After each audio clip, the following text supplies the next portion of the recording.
Hey guys, Xaryu here, and today I have some pretty awesome 2v2 gameplay for you guys. Haven't been uploading so much 2v2. I've got some 3v3 games versus the rank 1 team on ladder. We have some RPG games versus the rank 1 team on ladder. Now we have some 2v2 games versus the rank 1 team on ladder. So this is a Pally and a Death Knight. This is Petkick, aka Ghoul Script. He is currently the highest rated DK, and I think he might be rank 1 on ladder right now. So if not, he's pretty freaking close. So we are fighting the rank 1 teams in all the brackets this week. Absolutely incredible. Glad I get to play at this pinnacle of MMR in each bracket. But I am playing Holy Priest and Arcane Mage in 2v2, which is a very interesting composition. It's not a very good composition. We actually get destroyed by a lot of things.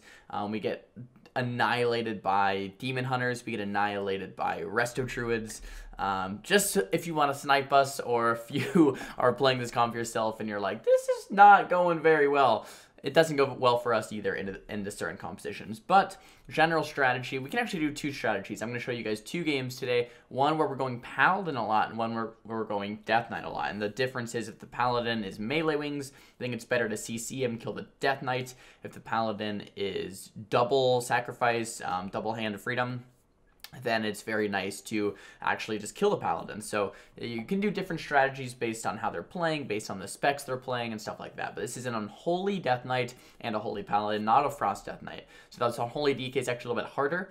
Frost is a little bit easier for Arcane just because you can kite it. Unholy, even if you kite it, they're continuing that pressure. Frost, you can really shut down their damage. But the Holy Priest, guys, in this matchup is going to do a lot of damage with his smites. He's going to obviously keep me alive, and he's going to get a lot of those stuns off when I need them onto the Paladin and to the DK, and very notably, get out the mind controls when we need them. And that's what I'm going to focus this video on, at least in this first game, are those mind controls from the Holy Priest in accordance with my polymorphs as well, and the stuns to really set up for a nice long CC chain onto the Paladin and to the DK while we're killing DK. So that was a mind control on the Pally on the Death Knight, into a stun onto the Pally, into a sheep onto the Pally. So the Pally hasn't healed in quite some time. The Mark of Valunith comes off, now the stun on the DK and the resheep on the Paladin. DK is getting very low. The Pally actually has to trinket and sack, but now the Pally is MC'd on his trinket. The MC does eventually break, probably gets kicked there. Now the Pally gets interrupted. The mind control's out as well because that sacrifice is still on the DK. He drops it. Now the Paladin is Blood Elf silenced into another mind control. Once again, guys, the Pally hasn't moved in like 30-40 seconds now. Now he full sheep the Paladin as well. DK's getting very low, 30%, throughout the a ton of damage onto him. He uses that AMS going for a resheep, but I do get interrupted. Now we have that quarter MC. That Dark Sim is on me though, so he's going to copy my next spell. Wanted to give him something pretty useless there. Put the slow on the Pally. I can put the slow on the Death Knight as well. And trying to get that polymorph, but he actually spell steals, or Dark Sims my counterspell and counterspells me back. Very unfortunate there. But they seem to recover a little bit. But what you just saw is exactly the strategy that we want to do against them. We're pairing our mind controls with our polymorphs, with our stuns, to basically continually CC the enemy team and keep them on the back foot. As soon as they start to gain pressure, it's very difficult for us to come out of that, right? It's going to be a big defensive cooldown, maybe Ray of Hope, maybe Guardian, maybe Ice Block, but as soon as we continue to get that CC, they are on the run, and that's what we are really aiming for here in this game. The full Chastise out on the Paladin, into that full polymorph. Once again, Ghoul Script getting, kind of low here. He has that Corpse Shield, he has that Anti-Magic Shell, going for that resheep on the Paladin. I do get gripped there. Don't quite land it, but that Mark of Valunith goes off. That polymorph's probably going to break from when that mark gets a little bit closer. There it does. The Pally pops wings, and he gets full MC'd. So once again, guys, we are just not letting this Paladin do much at all. He's either in a sheep, or he's either in a mind control, or he's in a chastise, and then if he's out of any CC, we mind control the Death Knight so that he actually can't receive any healing. So we're just constantly rotating these things. It makes it very difficult for the enemy team to actually do anything. And if we play this way, I think our comp actually it does very well against this, even though overall our comp isn't very good. We do very well against this, and this is exactly what I'm talking about here, guys. I really want to highlight this for you. Paladin is in a bubble with wings up, but the DK is mind controlled and he can't get healed at all. He's 13% stuck there. This is really just genius play by my priest. My wife is okay, aka Envioso, my friend. He's doing an incredible job mind controlling targets at low HP, or mind controlling the healer just in general for that crowd control. But now DK is very low. Pally can't heal him at all. Gonna go for some CC on the Pally, and boom. Chastise on the Pally. Arcane Barrage over onto the Death Knight.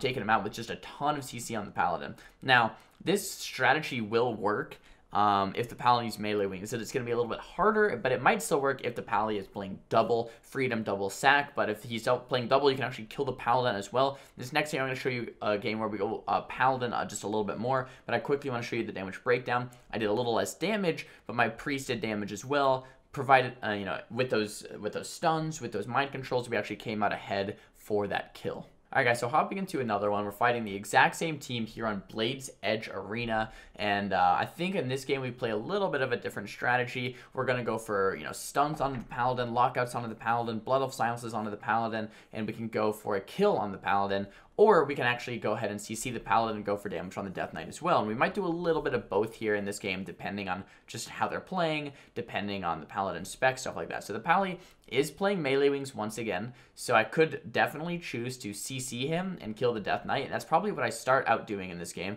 But we're going to throw out the slow on the Paladin, and I actually lock out the Paladin there in his artifact ability. When I get a lockout on the Paladin, the slow is on him for the 15% increased damage. He has a bunch of pets around him stacked, so I'm going to actually get the increased damage from Arcane Barrage as well, and I have Arcane Power Presence in mind every cooldown. This should be some type of defensive from the Paladin here.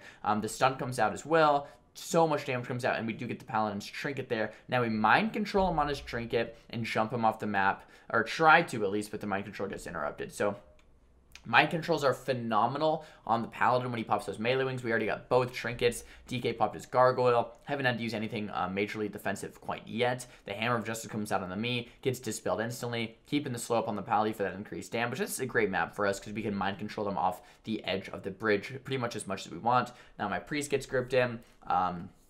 I don't know if they can really go my Priest or kill my Priest. If they do, then I can just kill the Paladin or stack the both of them together in the Arcane Explosion, Arcane Barrage, and eventually kill them that way as well, so that I am the primary kill target here. I'm not really doing like a lot of you guys might be wondering why I'm not kiting more, and it's really because I want them to stack so I can get more damage, right? So I'm not just blinking around to kite, I'm stacking them on top of each other so that when I'm doing damage, it's actually splitting to both targets, so I'm cleaving them both down. And that's kind of the strategy if I'm not sheeping very much and I'm going Paladin. Now the strategy is a lot different if I am, CCing the Paladin going DK, like we saw in that last game where I'm kiting the DK a little bit more, getting that CC on the Pally, and not really using AoE damage as much. So two different strategies here. In the second game, I'm playing completely different. Mark of Lunith goes off, tons of missile damage here. Pally's getting very low. Now the Arcane Barrage, the Mark of Lunith explodes, the Arcane Explosion's coming back out.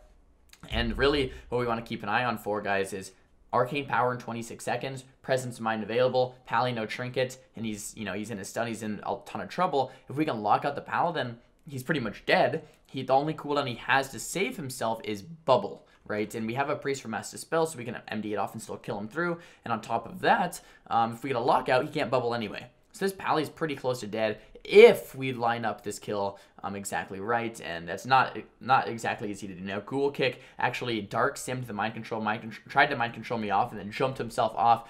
What a noob, what a noob, what a noob. We gotta highlight that. No, I'm kidding. It kind of happens to anyone, happens to me when I play my Priest sometimes because it got purged by Envioso, so we thought, right as he supposedly jumped me off, he jumped himself off instead. Getting some more stacks here for this Paladin. Pally's trying to fake cast me. I'm actually going to highlight this, guys. So Pally's low HP. I have Arcane Power. I have Presence of Mind. If I lock out the Pally 35% and pop my cooldowns, he's dead. I need a little bit more mana, so I'm at 11% mana. So before I pop my cooldowns, I probably want to evocate to get a little bit more mana so I can actually pop my cooldowns effectively. But something else, the Pally keeps trying to fake me, and if I get faked, then he tops himself. If I lock him, he's dead. So we really want to keep an eye on this next counterspell. We want to keep an eye on my mana as well. So Envioso is in a little bit of trouble. I actually do evocate, so because I think I realized this in the game. I'm like, I need to get some mana back if I want to pop these cooldowns. And here's the Holy Light. If we can lock him out, we do get that lockout, and he should just go down. Double Arcane Blast, Arcane Barrage, boom, he goes down. Let's play that back in full time for you guys, just without any pausing, anything like that. So he's stunned, he's low. I'm getting pretty low on mana here. He's trying to get a couple Fate cast out.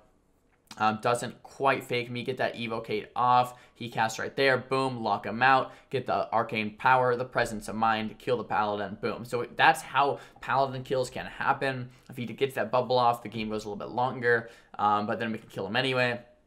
But yeah, you can either go for the DK kill with a bunch of CC, you can go for that pally kill with a nice stun, kick, blood elf, kind of combo like that. If he gets that bubble off, we still have Mass Dispel. But yeah, GG's against these guys. This is pretty much the rank 1 team on the 2v2 ladder. Let me know what you guys think about these games down below in the comments. We've had some rank 1 3v3 plays for you guys recently, some rank 1 2v2 play. Their MMR is lower because we beat them like 3 or 4 times. They started at maybe 2,500 MMR, but we beat them over and over, so that's why their MMR is a bit lower there. And here's the damage breakdown as well before I wrap up this video. We actually did a ton of damage in this game because of the map. We kept jumping the Death Knight off of the map. But let me know what you guys think of the 2v2, the rank 1 2v2 plays, the rank 1 3v3 plays, or the rank 1 RBG plays. What do you guys enjoy the most? Let me know down below in the comments. Guys, I hope you enjoyed this video. Make sure to give it a big thumbs up if you did. Make sure to thumbs it down if you didn't, so I know that you did not like the video, and I won't upload any more 2v2 because I do listen to you guys. Talk to me down below in the comments about what you thought of the video, and don't forget to subscribe. I'll see you guys next time. Peace.